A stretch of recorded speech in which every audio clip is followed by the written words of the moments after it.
A new report finds that insurers are denying medical care for Medicaid recipients at extremely high rates. The new report was released on July 19th out of the U.S. Department of Health and Human Services Office of the Inspector General. The report detailed how often private insurance plans refuse to approve treatment.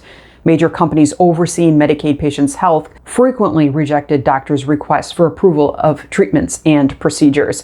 The report also detailed how states handled those denials, and it wasn't good. In fact, the private health insurance companies contracted by Medicaid denied millions of requests for health care by Medicaid recipients with little oversight by state or federal authorities. Here are some more of those findings in the report.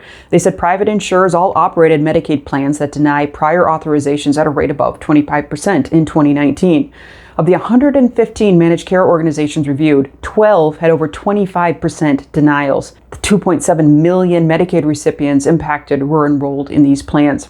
8.4 million Medicaid recipients are enrolled in plans with denial rates between 15 and 25%, and in total, managed care organizations denied 12.5% of prior authorization requests overall.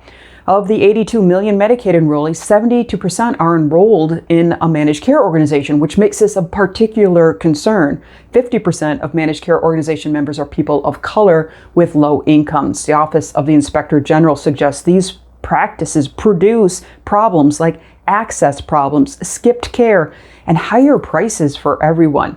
Investigators found that many states do not investigate insurers' high rates of denials, and the report emphasized the crucial role that a state or federal official could play to ensure that denials were justified.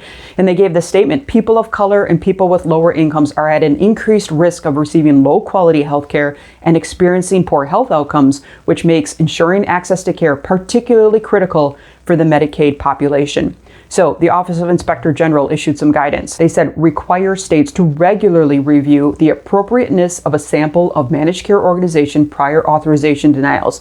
Require states to collect data on MCO prior authorization decisions.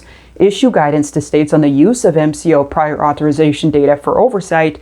Require states to implement automatic external medical reviews of upheld MCO prior authorization denials, and work with states on actions to identify and address MCOs that may be issuing inappropriate prior authorization decisions. You can read more in the description below.